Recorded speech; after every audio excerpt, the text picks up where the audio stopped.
continuar estudando ou parar também? Oi, gente, tudo bem? Beleza aí? Boa noite a vocês que estão aí. Legal, feliz de estar aqui. E realmente estou feliz, vou falar a verdade para vocês. Eu dei algumas aulas assim por plataforma, é diferente, viu? Então, estou realmente empolgado em estar aqui hoje. Queria que você se sentisse também à vontade, né, aqui, e se sentisse como professor assim, motivado. Estou motivado. Vamos começar? Vamos pegar andando? Pegar na descida? Vamos lá? Então faz. Vamos lá, vamos lá. Anima? Vamos lá? Energia. Gente, eu dou aula de processo civil, vou tentar aquecer o seu motor, vou gastar uns 5 minutos aí para a gente relembrar. Eu dou aula de parte geral. A gente já estudou aqui as normas fundamentais do processo civil, artigo 1º até aquele 12, aplicação da lei processual no tempo, no espaço, aplicação supletiva e subsidiária. Eu dei uma geral na teoria geral do processo, jurisdição, ação, defesa, competência. E a gente estava nesse tópico de competência, que é monstrão, ele é grande, esse tópico. Eu lembro que eu falei para vocês assim, um dos assuntos mais cobrados em concurso é a competência. Eu já tentei somar, e são mais ou menos 200 perguntas que você tem que saber responder em competência. Não tem nenhuma difícil. Sabe o que é difícil? É memorizar tantas. É sério, é isso mesmo. Nenhuma é difícil. Por exemplo, no conflito de competência, daqui a pouco você vai ver. São 25 perguntas. Cada uma mais fácil que a outra. Vou fazer uma, por exemplo. Se tiver um conflito de competência entre juiz de direito do Estado de Goiás com outro juiz do Estado de Goiás, você me responde, 1, 2, 3, quem julga? O Tribunal de Justiça do Estado de Goiás. Tá vendo? É fácil. Agora, você começa a misturar, dão 25 conflitos, mais ou menos, talvez até 30. Então já são 30. Então você tem 200 perguntas como essa. Só que assim, quando eu estava me preparando para o concurso, eu investi muito em competência, porque eu tive um professor maravilhoso, que foi o professor Marcato, que é o meu ídolo, meu mestre.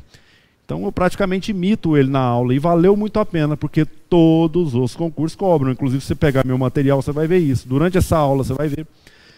E a competência, lógico que cortar ela, acho que a última aula que eu tive foi em março, cortar ela é ruim, então eu tenho que pelo menos te relembrar alguma coisa. O principal ponto da competência, aliás, o primeiro que se trata é a diferença entre competência absoluta e relativa. Eu lembro que eu fiz um quadro aqui, tenta lembrar aí, ou pega no caderno, um quadro entre competência absoluta e relativa. Fui falando assim, competência absoluta ela é fundada em critério de interesse público, competência relativa e interesse privado. Aí mais embaixo eu falava assim, um exemplo aí de competência absoluta. Eu falei, em razão da matéria, pessoa, tipo vara de família, vara trabalhista. E do lado de cá, competência relativa, geralmente é território, comarca tal, foro domicílio do réu. Aí mais embaixo você pergunta, qual a diferença de uma e de outra? Geralmente é assim, se você ofender uma competência absoluta, dá problema. Dá embira, né, como diz um aluno que eu já tive no preparado, dá embira. Porque dá nulidade no processo, você pode alegar qualquer tempo e grau de jurisdição, gera inclusive ação rescisória. Está lembrado? 9662. Você que é aluna nova, 9662. Lá da ação rescisória. Já a competência ou a incompetência relativa, se você ofender ela, não dá muito problema. Porque se ficar calado, prorroga. Ocorre um fenômeno que se denomina, 1, 2, 3, prorrogação de competência. O que é prorrogação de competência?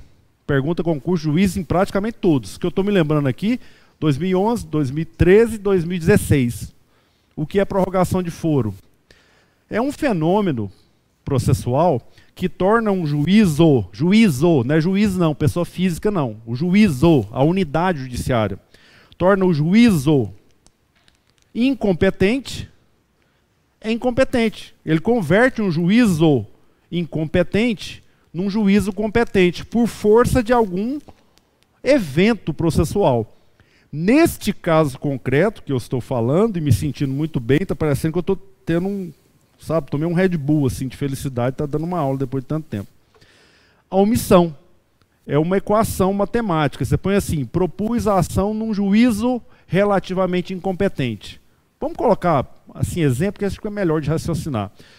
A ação deveria ser proposta no foro de Goiânia, comarca de Goiânia. Mas eu fui em Anápolis porque era mais cômodo para mim. Propus no foro de Anápolis. O réu, uma vez citado, não arguiu a incompetência relativa. O que acontece com o foro de Anápolis? Ele que era incompetente se torna competente pela omissão. Então isso a gente chama de prorrogação de foro. Volto ao conceito. É um fenômeno processual que transforma um juízo, um foro incompetente, em um foro competente. Nesse caso, a soma qual foi? Propositura num foro incompetente, Anápolis. Omissão do réu no prazo de resposta igual a competência prorrogada do foro de Anápolis. O foro de Anápolis não tinha competência, mas passou a ter por um evento que é a omissão. Não é a única forma de prorrogação. É uma das. Daqui a pouco você vai ver que eu vou aumentar um pouco esse quadro. Inclusive o objetivo da aula de hoje são essas modificações de competência. Um dos objetivos principais da aula é esse. Aqui eu por enquanto estou fazendo uma revisão. Então continuemos nessa comparação da incompetência absoluta e da relativa. Aí eu te disse assim, qual que é a forma de alegação da incompetência absoluta? Preliminar de contestação. Qual que é a forma de alegação da incompetência relativa? Quem está desatualizado vai falar exceção de incompetência relativa. Quem ainda está no código anterior, né? Se você pensou em exceção, está na hora de trocar de código. Porque o novo CPC, ele ainda é novo, embora já tenha 4 anos, é considerado uma lei nova, tá? Então eu acho que compensa a gente falar em novo ainda. Daqui a uns 2 anos a gente passa a chamar de CPC, que eu acho que fica bom para comparar. CPC 73 com o novo CPC. Eu acho que fica legal ainda. O novo CPC, ele aboliu a exceção de incompetência relativa. E como é que alega incompetência relativa agora? Do mesmo jeito da absoluta, através de preliminar de uma contestação. Artigo 337, inciso 2 do novo CPC.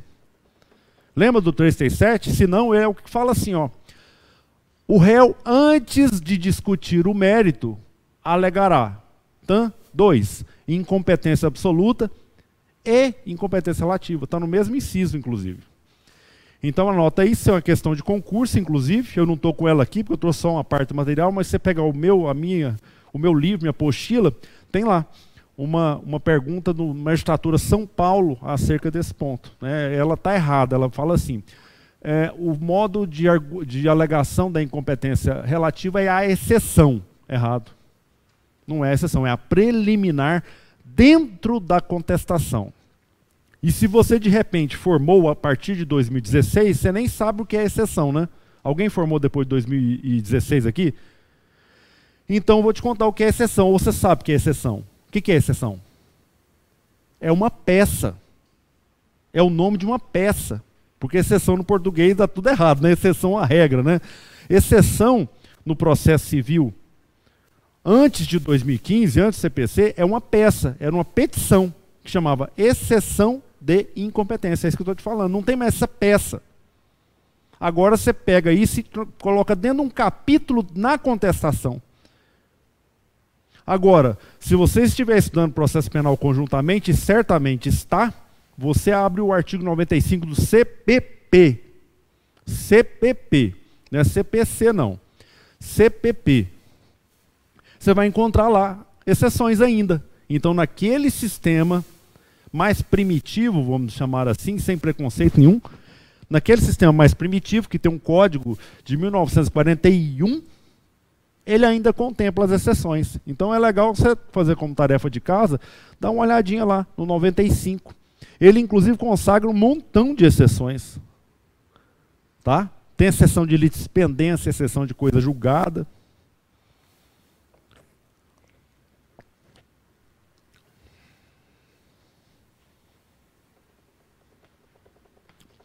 Então esse é um tópico muito importante, né? A comparação da competência absoluta com a relativa. Aí depois eu comecei a estudar com vocês naquela última aula várias competências. Estudei competência da Justiça Federal. Dei uma olhada no 109. Te mostrei que é a competência em razão da pessoa. Mostrei assim que a competência da Justiça Federal, ela ocorre pela intervenção da União, de alguma autarquia dela, fundação pública dela, empresa pública dela. E aí, a hora que chega em sociedade economista em que ela tem participação, é o não. Aí é competência da Justiça Comum Estadual. Lembremos aí do Banco do Brasil. Então, cuidado com esses 4 itens. Competência da Justiça Federal ocorre quando a União, a autarquia dela, fundação dela ou empresa pública dela, atua no polo, como parte ou interveniente. A hora que você chega na sociedade de economia mista, cuidado, porque aí a competência é estadual. Pensa no Banco do Brasil, pensa na súmula 42 do STJ, por exemplo. A súmula 42 fala isso. Aí passei a estudar os foros territoriais, lembrei a você que o foro geral, o que é foro geral? Alguém responde? O que é foro geral? Foro comum. É o domicílio do réu. Toda vez que você procura na legislação e não encontra o foro competente, vamos chamar foro assim de comarca para efeito didático nesse momento aqui, toda vez que você dá aquela procurada e não acha nenhuma regra específica, onde eu devo propor a demanda? No foro do domicílio do réu, é o foro geral, é o foro comum, tá? Anota aí para efeito de concurso. Qual que é o foro comum? Domicílio do réu. Artigo 46 do CPC. Aí eu fui mostrando os foros territoriais para você e terminei a aula nesse tópico. Nos foros territoriais privilegiados. Aí a gente chega na aula de hoje. Agora aqui já é novidade.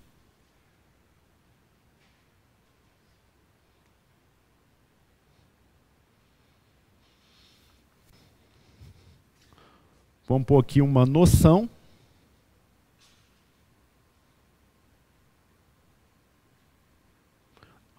Noções.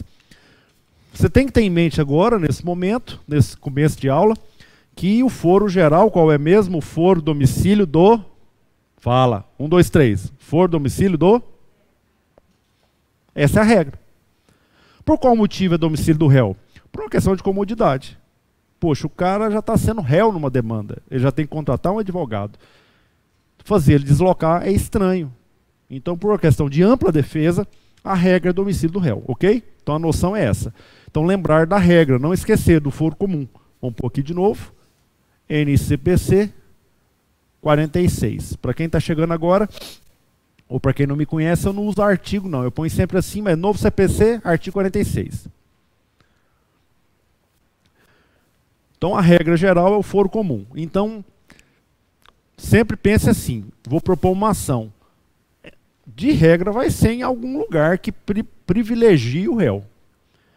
Ok, só que nesse quadro eu vou colocar para vocês todas as exceções que existem no sistema. Ou seja, os casos em que o autor tem um foro uma competência, um foro privilegiado dele.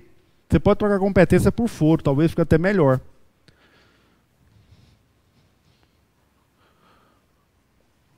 Pode trocar competência territorial por foro privilegiado, que é até interessante que você faz um confronto lá com o processo penal e vai ver que não tem nada a ver.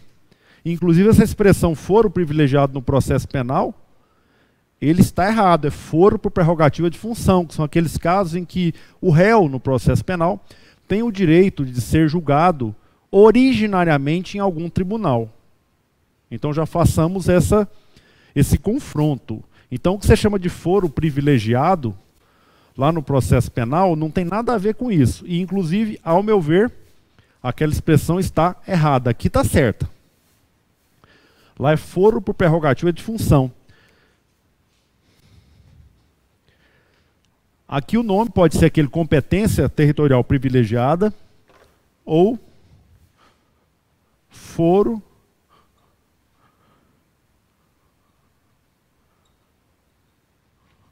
do autor, que eu acho que é uma expressão mais didática. Eu troquei aqui porque realmente me parece bem didática. Foro privilegiado do autor. Repito, o que você está vendo aqui? Situações em que você não vai aplicar o 46. É estranho, que o autor vai propor onde? Não, vou propor aqui mesmo, onde eu moro, onde eu tenho domicílio. E o réu onde mora? Eu não quero nem saber onde ele mora. Pode morar em Manaus, Porto Alegre, mas eu vou propor ação em Goiânia. Ok? Detalhe importante também é um 14.2. O foro privilegiado do autor tem natureza jurídica de competência relativa, tá bom? Tem natureza de competência relativa. Daí porque você tem que aplicar todos aqueles corolários, aquele regime jurídico que você conheceu e que viu agora há pouco. Tipo, se propuser em outro lugar que não seja o ideal, tem problema? Bom, se o réu não falar nada, não tem problema. É uma competência relativa, tá? Não é competência absoluta, não. Toma cuidado com isso. Tipo assim, pode ofender. O que eu falar aqui, vamos pôr assim, em linguagem bem simples, os 7 itens que eu vou pôr, você pode ofender eles. Se ninguém falar nada, fica.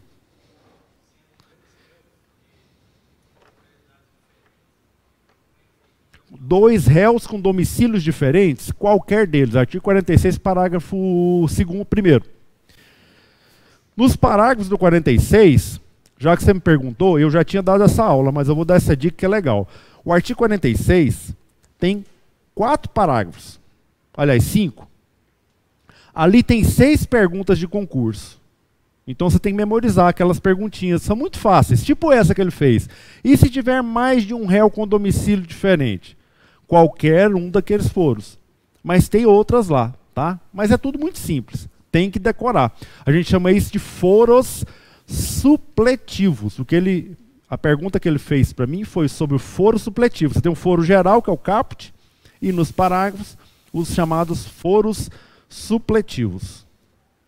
São 6 perguntas, tarefa de casa. Agora vamos para o meu quadro ali. Pode anotar aí, eu sei que você está com um ritmo mais lento, eu também, peço desculpa a vocês, para mim é melhor eu começar um pouco mais lento, para eu ir pegando, né? Mas daqui a pouco eu vou para a velocidade normal. Quais são, então, os foros privilegiados do autor? Vamos lá? Primeiro, foro do guardião do incapaz.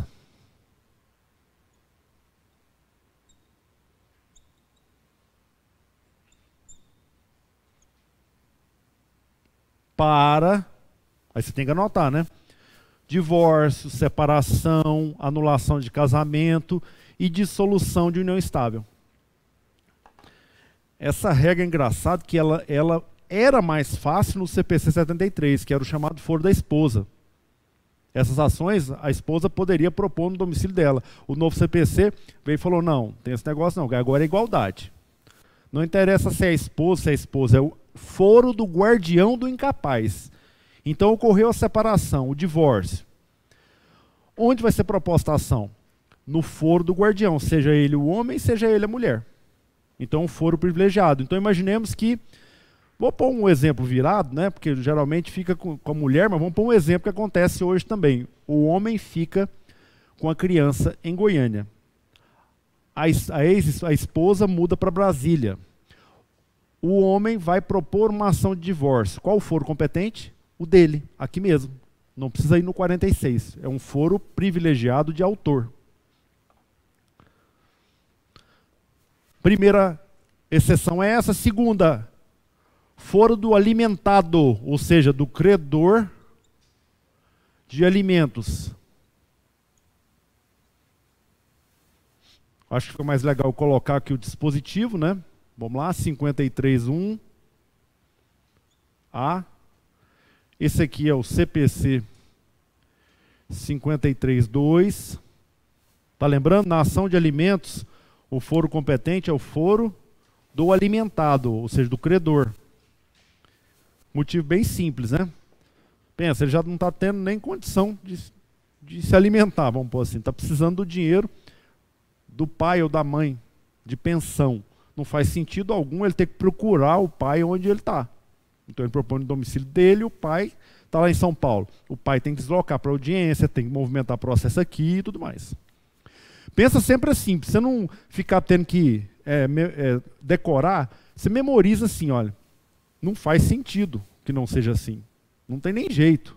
E pensar na prática também, que a hora que você recebe, alguém recebe uma citação, quando ele pensa assim, é lá em Goiânia, é um sofrimento danado. Então isso influencia até na ampla defesa, as regras são constitucionais. Elas estão protegendo alguém. E são regras que têm lá o seu fundo no artigo 5º, inciso 55 da Constituição, ou seja, ampla defesa.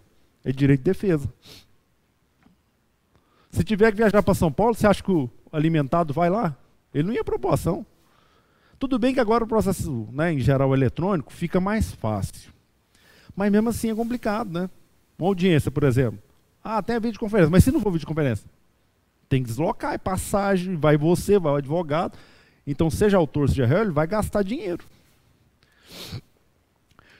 Terceiro, idoso.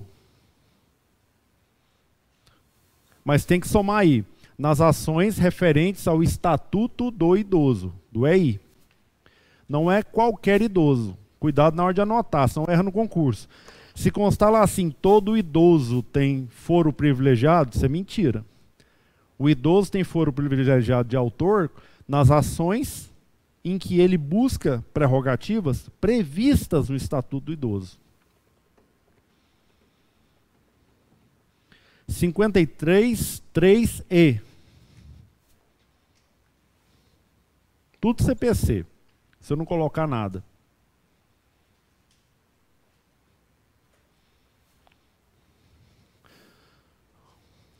Mais dois agora, numa carrada só. Ação de indenização ex delito.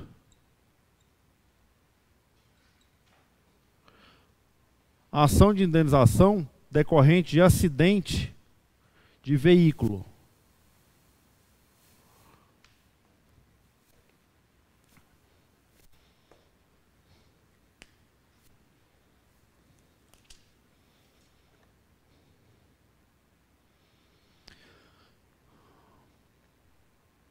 A de baixo é fácil demais, né? Acidente de trânsito. Vou pôr de baixo, explicar de baixo primeiro, depois vamos de cima.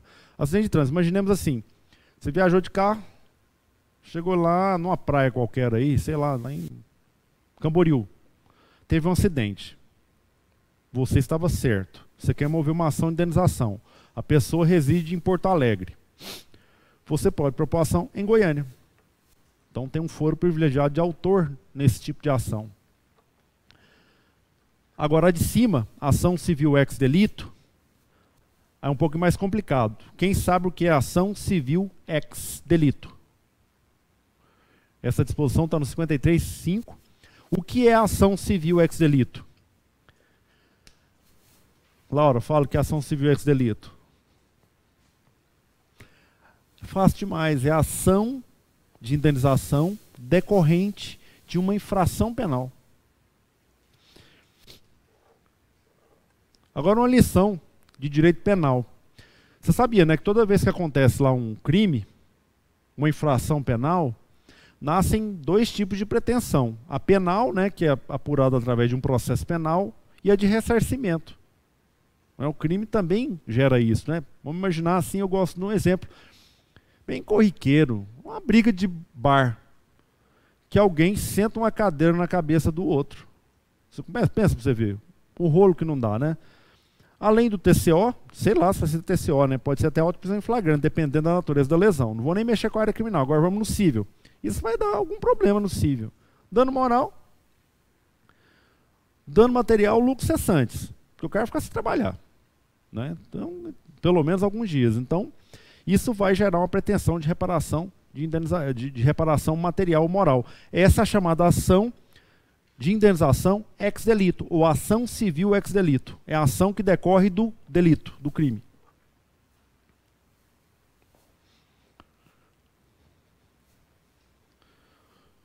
Estou no 7 agora. Ações pelo vício ou fato do produto.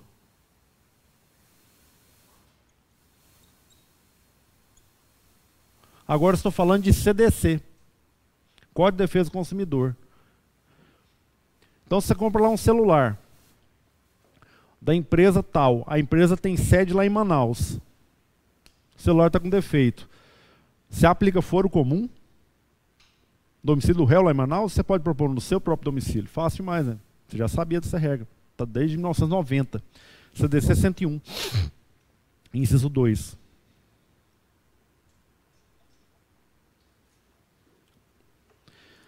Eu vou terminar com a previsão do Juizado Especial Cível, que é bem interessante, lá no JEC, quando você vai na Lei 9.099, ele fala assim, ó, qualquer ação de reparação de dano, qualquer uma, que você propõe no Juizado Especial Cível,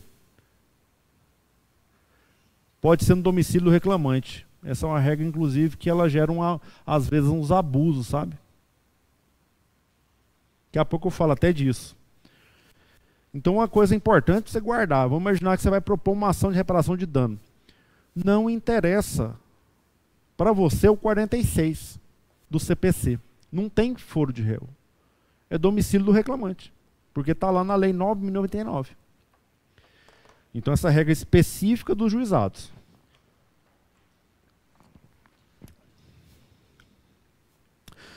Olha, eu fico com peso na consciência, na verdade tem mais alguns aí. Eu vou citar mais um, porque aí eu acho que fica praticamente 100%. Nos casos de violência doméstica, a lei agora prevê também um foro privilegiado, viu?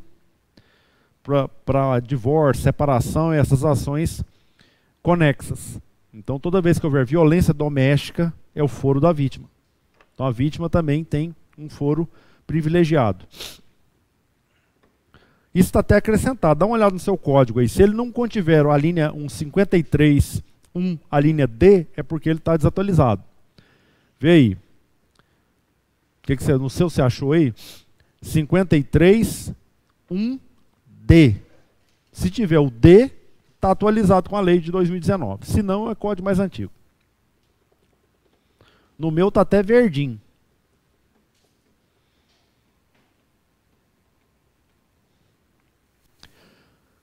Agora, para encerrar esse tópico e entrar no assunto base da aula, eu vou em dois institutos para você.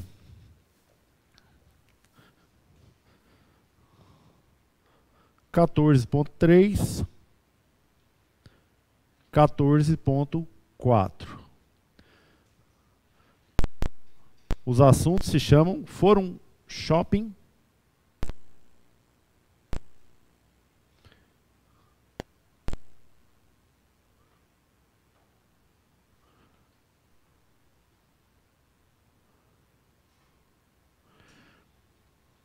isso aqui são temas pinçados da doutrina já estrangeira, mas incorporados ao sistema nacional. São comentados pelo Fred Dias Júnior. Já fiz minha homenagem a esse autor, né, que é um dos melhores do Brasil, na minha visão. Então vamos ao Fórum Shopping. É fácil demais. O que é Fórum Shopping? É uma situação em que o autor tem mais de uma opção para propor a ação. Tem mais de uma opção. Fórum Shopping. É uma situação concreta em que o autor, ao conversar com o seu advogado, ele pergunta, onde nós podemos propor essa ação? Ele fala mais de um foro.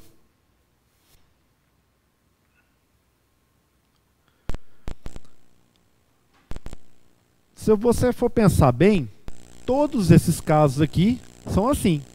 Todos esses casos são de Fórum Shopping. Quer ver por quê? Pega aqui, ó, guardião do incapaz. Ele mora em Goiânia. O marido está em Brasília. Ele tem o direito de propor em Goiânia, concorda? Pode propor em Brasília também?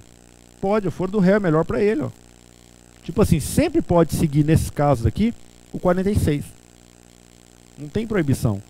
Porque para o réu é melhor. E o autor fala, não quero, eu quero propor lá. Às vezes ele fala até assim, não, lá em Brasília é mais rápido. Beleza? Ele pode. Então nós temos aqui Fórum Shopping. Tá? Fácil demais. É a situação em que tem mais de uma opção.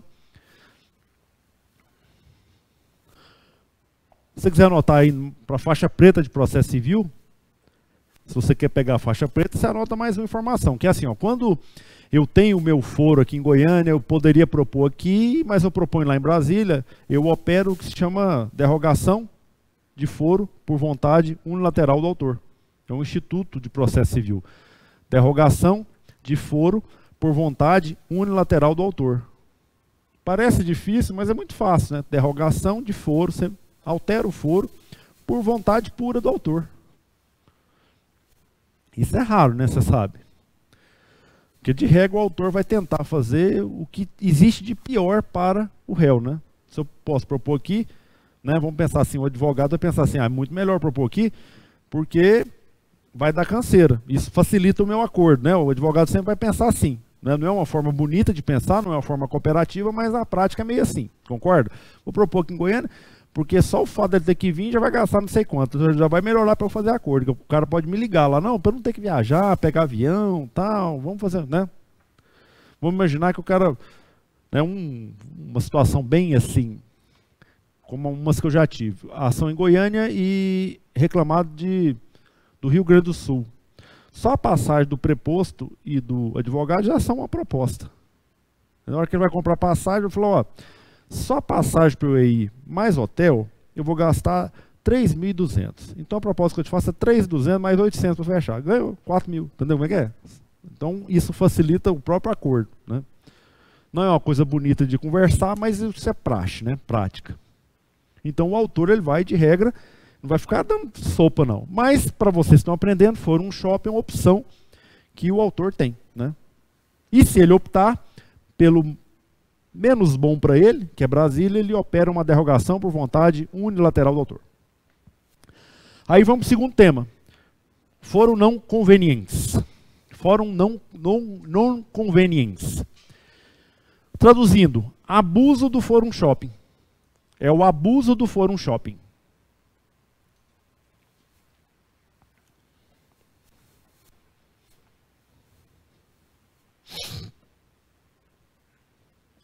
Aí eu vou te dar um exemplo, você vai compreender melhor. Imaginemos agora que o autor tenha, em algum desses casos aí, uma opção de propor, e isso pode acontecer até aqui, ó. Aqui, ó. Vou dar um exemplo aqui, porque realmente, concretamente, comigo, na minha praxe de magistrado, aconteceu aqui. No Juizado Especial Civil, a demanda era uma reparação de dano, eu não lembro exatamente derivado de quê, e nem importa, uma ação de reparação de dano. Você já está sabendo que é foro do reclamante. Então ele poderia propor em Goiânia. O réu morava perto de São Paulo. Vamos pôr que é São Paulo, não importa também. São Paulo, capital. Só que o réu tinha uma fazenda em algum lugar em Minas. Não. É em Mato Grosso. Mato Grosso. Olha para você ver. E fazenda é domicílio. Então dá para aplicar um 46 nele. Então o que o reclamante fez? Ele tinha aqui, ele tinha São Paulo, ele foi na fazenda, lá no Mato Grosso, em Água Boa, sei lá, um negócio assim, que nem chega de estrada, acho que é estrada de terra para chegar lá. Aí o juiz reconheceu um foro não convenientes. Falou, não, peraí, você pode escolher. Tudo bem, mas você não pode encontrar aquilo que de pior existe para o reclamado. Aí o juiz reconhece, não, você tem um fórum shopping, mas você tem limite. Aí ele reconhece a incompetência. Então, um fórum não conveniente é uma situação, é um instituto que o juiz lá de Água Boa reconhece. Fala, ó, você pode escolher, mas não aqui na fazenda dele para tratar de uma reparação de dano. Você pode propor no seu foro, para propor no foro dele. Você vem propor onde ele tem fazenda, para ele viajar aqui toda a audiência. Então, ocorre ali um fórum não conveniente. É tipo propor ação para judiar do réu o máximo possível, para acontecer aquilo. Não, toda audiência vai ter que todo mundo deslocar para lá. Né? Eu acho até que, tratando da questão do ponto de vista dos ordenamentos da pandemia, isso vai mudar um pouco. Porque, por certo, se acontecer uma situação dessa, o próprio reclamado fala, não, tudo bem, pode ficar aí, mas eu quero que faça por videoconferência. Né, resolveu o problema dele, ficou até mais barato. Né? Então, o fórum não conveniente vai ser um pouco lido. Né? O juiz pode manter ali, mas ele aplica a videoconferência. Encerrado o assunto, agora eu vou para o tema base de hoje, que é a modificação ou a prorrogação de competência.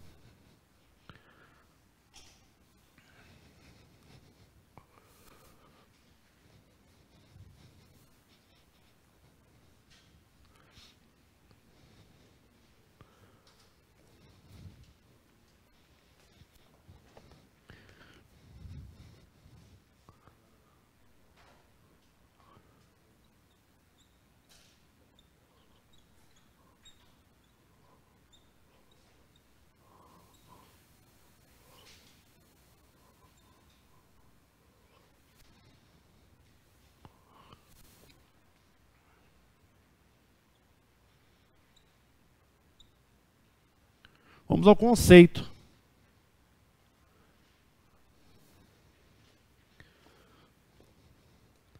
Mais ou menos aquele que eu te disse agora há pouco, é um fenômeno processual que torna um juízo incompetente, transforma um juízo incompetente num juízo competente. A gente diz que é uma modificação de competência. Há uma certa divergência sobre se é sinônimo ou não de prorrogação. Eu não costumo descer essa minúcia não, tá? E nem vejo muito em concurso essa distinção. Prorrogação. É mais ou menos o mesmo instituto.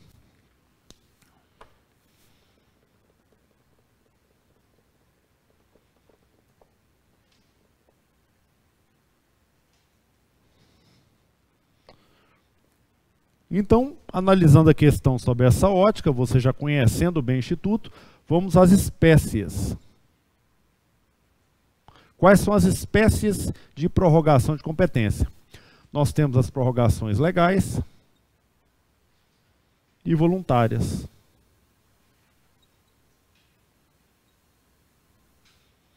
As legais são duas, as voluntárias são duas, mas na melhor doutrina já há uma quinta. Então, a rigor, as mais conhecidas são 5.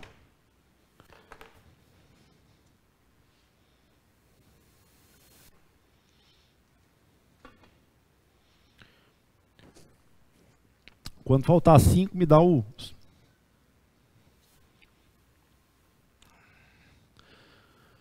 Então está aí o quadro das prorrogações legais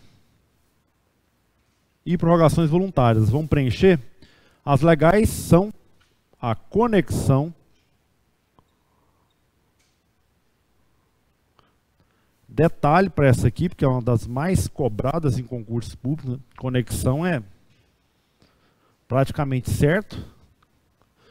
Continência é a segunda.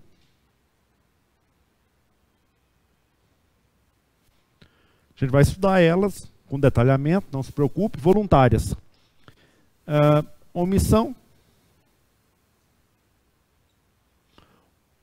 O foro de eleição. E a última, que é um instituto que você acabou de estudar comigo agora há pouco. A derrogação por vontade unilateral do autor. Agora você encontrou ela no nicho dela, né? Ela é uma forma de prorrogação de competência ou de modificação de competência. Então, uma redação completa sobre o tema modificação de competência abarca a conexão, continência, a omissão do réu, o foro de eleição e a derrogação por vontade unilateral do autor.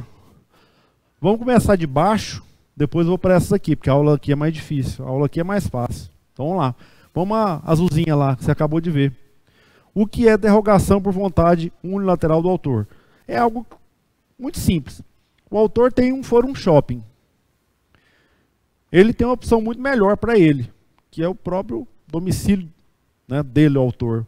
Mas ele opera, ele movimenta a ação no foro do réu, nos termos do artigo 46. Então o que ele faz? Ele opera uma derrogação de foro por vontade unilateral. Essa expressão é do Cândido Rangel Dinamarca. Se quiser anotar, para mim, o maior doutrinador de processo civil de todos os tempos.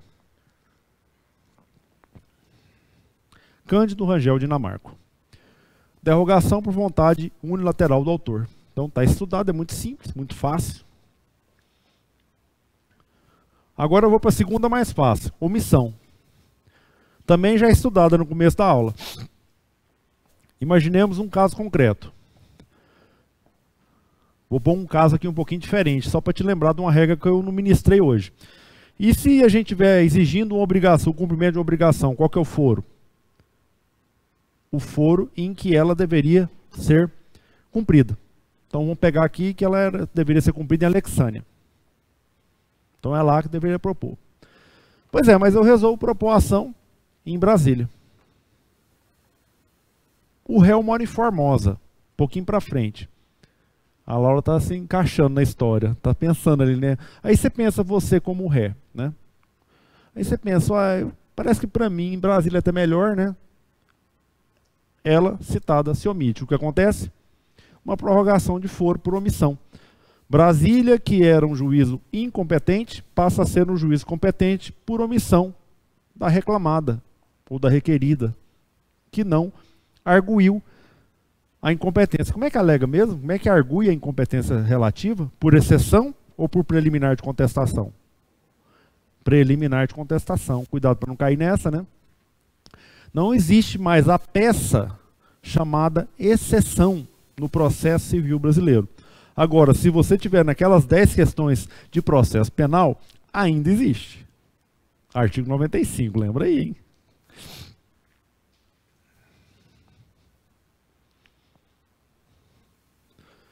Fácil demais, né? Agora vamos para o foro de eleição. Aí é um pouquinho mais complicado, mas nada assim que você não consiga tirar de letra. Então vamos pegar uma chave e vamos estudar o foro de eleição. Começa assim, ó. A CPC 63. Conceito. É a eleição de um determinado foro, leia-se comarca. Quando eu falo foro, é comarca. Às vezes você fica achando que é o prédio. Prédio é fórum. Prédio é questão de arquitetura, fórum. Foro é a comarca, aquele limite territorial da comarca. Então chama de foro. É a escolha, vírgula, pelas partes, vírgula, né? É uma escolha pelas partes de um foro para julgar as demandas oriundas de um determinado contrato.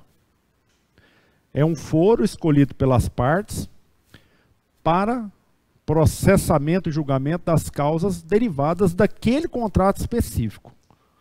Praticamente tudo que você precisa está aí, nesse conceito.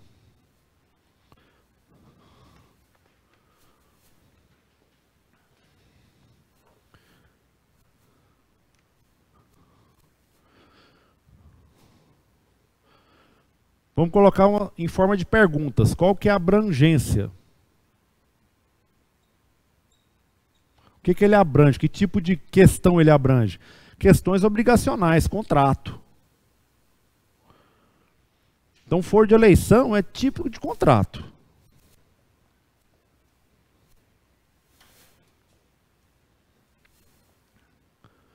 Mais uma pergunta. Pode abarcar direitos indisponíveis? Pode abarcar direitos indisponíveis? Não. Só direitos disponíveis. Estou falando, é tipo de obrigação, questão obrigacional, contratual.